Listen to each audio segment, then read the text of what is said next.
حافظ صاحب رضوی صاحب تو کچھ عرصہ پہلے میدان عمل میں اترے. میں تو ان کے جو والد صاحب تھے خادم رضوی صاحب رحمہ اللہ تعالی، ان کو 1994 سے جانتا ہوں. آج ہے 2024 8 ستمبر، یعنی 30 سال پہلے ہماری گلی کی مسجد میں وہ ماہانہ درس کے لیے آیا کرتے تھے.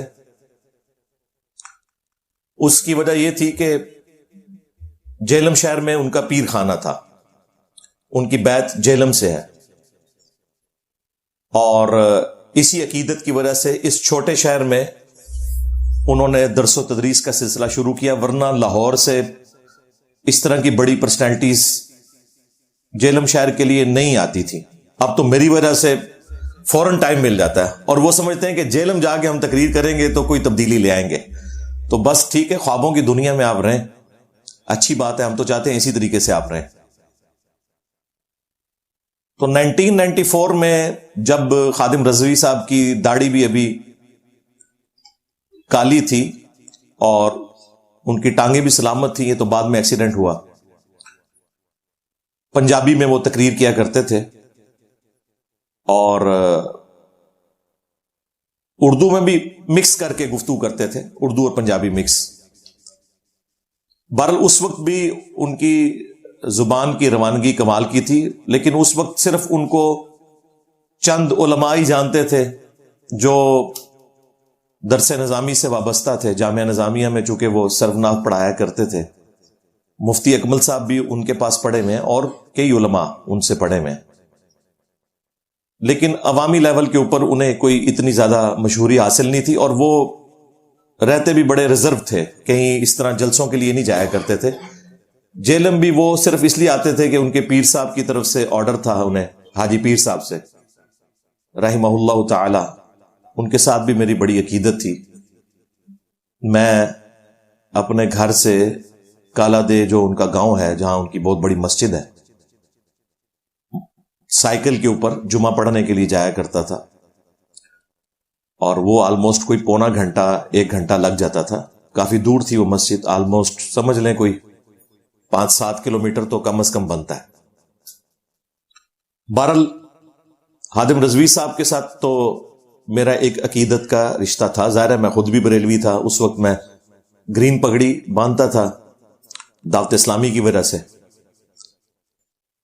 اور خادم رضوی صاحب چونکہ بریلوی مکتب کو سپورٹ کرتے تھے تو ان کی تقاریر میں ہمیں مزہ آتا تھا، اس میں کوئی شک نہیں ہے. پھر جب 2017 میں دھرنوں کا سلسلہ شروع ہوا، اس وقت خادم رضوی صاحب جو ہے وہ پبلکلی زیادہ مشہور ہوئے، اور اسی وقت میں نے ان کے لیے ایک ویڈیو بنائی، اور وہ کشف المحجوب جسے وہ ہاتھ میں لہرا کر کہا کرتے تھے کہ جس کا کوئی پیر نہیں وہ یہ کتاب پڑھ لے، اس کا میں نے پوسٹ مارٹم کیا تھا. چند ایک گستاخانہ عبارتیں پیش کی تھی کہ آپ ان کا جواب دیں. اگرچہ ہماری اکیڈمی کے کئی ممبرز نے کہا کہ یہ خادم رضوی صاحب تو کوئی اتنی مشہور پرسنالٹی نہیں ہے، آپ انہیں کیوں اس طریقے سے جواب دے رہے ہیں. تو میں نے انہیں بتایا تھا کہ آنے والے وقت میں صرف خادم رضوی صاحب ہی ہوں گے، باقی سب پیچھے رہ جائیں گے، کیونکہ ان کی جو سپیکنگ پاور ہے وہ بلا کی ہے. پلس اب انہیں ایک پلیٹ فارم بھی مل گیا، اور بعد میں خیر انہوں نے اپنی ایک پولیٹیکل جماعت کے طور پر بھی لوہا منوایا. آپ دیکھ لیں کہ 2024 کے الیکشنز میں بھی، اس سے پہلے 2018 کے الیکشنز میں بھی، پنجاب جو پاکستان کی آبادی کا آلموسٹ 55% ہے، اس میں تیسری بڑی جماعت تحریک لبیک کی تھی. نون لیگ اور تحریک انصاف کے بعد پیپلز پارٹی کا نمبر 4 تھا. اس سے آپ ان کی سپورٹ کا اندازہ لگا سکتے ہیں.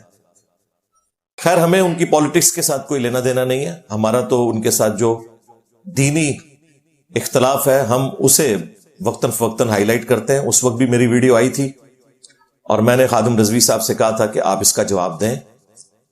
2017 میں آلموسٹ ایک ہفتے کے اندر وہ ویڈیو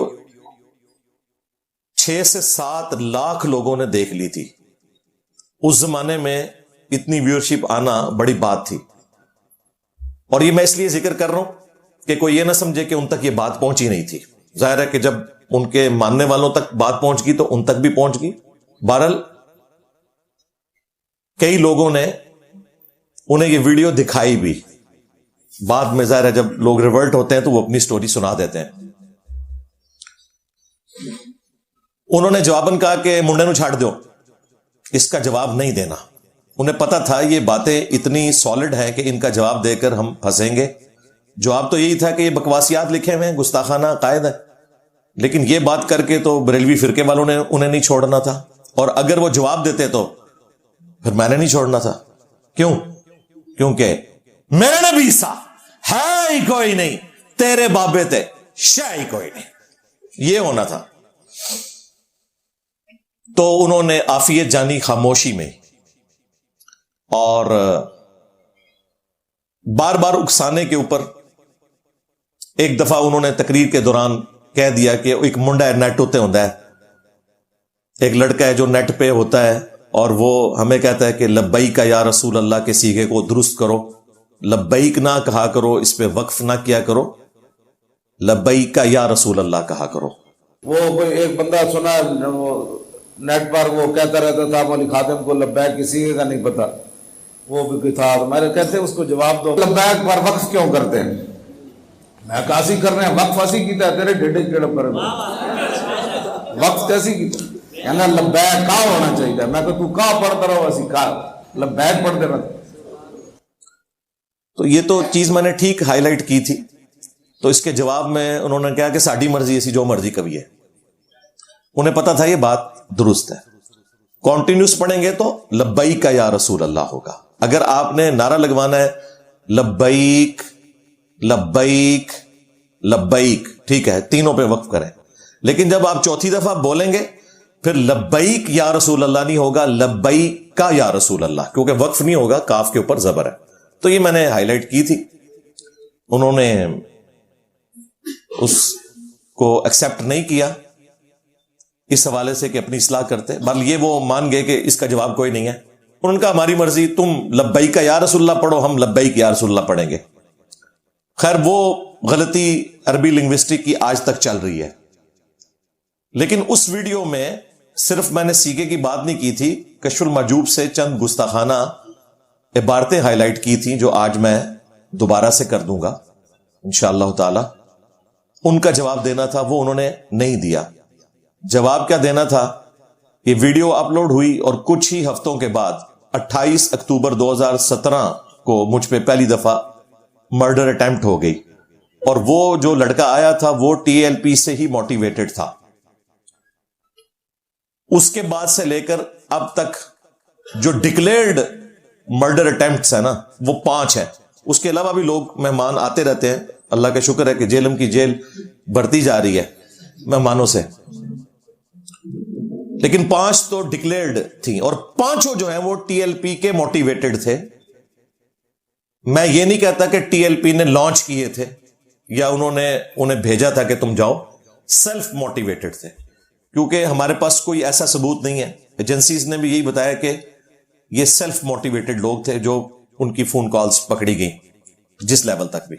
بہرحال ہم حسن ظن رکھتے ہیں, لیکن یہ ان کی تربیت کی خرابی تو ہے کہ علمی اختلاف کرنے والوں کو اس طریقے سے ڈیل کرتے ہیں.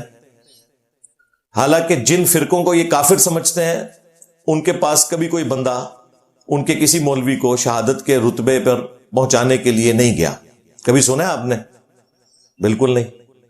یہ جو علماء شہید ہوئے یہ تو ایک نان اسٹیٹ ایکٹر والا ایک ایشو تھا TTP کا, اس کی وجہ سے ہوئے. جو فرقہ وارانہ ایشو ہے اس میں یہ سارے کے سارے مل کر صرف میرے خلاف ہی ویڈیوز بنا سکتے ہیں اور لوگوں کو ابھار سکتے ہیں اور مجھ پر جھوٹے الزامات لگا سکتے ہیں کہ یہ قادیانی ہے, قادیانیوں کا سپورٹر ہے. اور یہ وہ لوگ الزام لگا رہے ہیں کہ جن کے بزرگوں نے اپنے ناموں کے کلمے پڑھائے ہوئے ہیں. غلام احمد قادیانی دجال کے بزرگ بابے وہی تھے جنہوں نے چشتی رسول اللہ, شبلی رسول اللہ, صادق رسول اللہ, تھانوی رسول اللہ کلموں کو انڈورس کیا. تو کھورا تو اڑے کا ہی نکلتا ہے. بڑے فخر سے دکانوں کے باہر لکھواتے ہیں, جب تو قادیانی سے ملتا ہے تو گنبد خضرا میں رسول اللہ کا دل دکھتا ہے. تو جب تو چشتی رسول اللہ پارٹی سے ملتا ہے, تھانوی رسول اللہ پارٹی سے ملتا ہے, اس وقت گنبد خضرا میں رسول اللہ کا دل جھوم اٹھتا ہے. تم سب ایک ہو, سیدھی سی بات ہے. اینٹی قادیانی کام کرنے کی بجائے ختم نبوت پہ کام کرو. نہ صرف غلام احمد قادیانی دجال کو, بلکہ جس بابے نے اپنے ناموں کا کلمہ پڑھایا, ان کی کتابوں کو انڈورس کیا, چھاپا, ان کے حق میں مناظرے لڑے, ان سب کو لائن میں کھڑا کرو. تو دیکھو انشاءاللہ تعالی اس دعوت کی برکت سے کتنے قادیانی اسلام قبول کریں گے. ہمارے اس پلیٹ فارم کی برکت سے سینکڑوں لوگوں نے اسلام قبول کیا ہے الحمدللہ, جو پہلے قادیانی تھے. میں صرف ان کو کیمرے پر اس لیے نہیں لاتا کہ یہ ریاکاری والا معاملہ ہوگا اور میں نے کوئی چندے تو اکٹھے نہیں کرنے ہوتے. نہ ہماری کوئی چندہ بک ہے, نہ کوئی مسجد ہے, نہ کوئی مدرسہ ہے.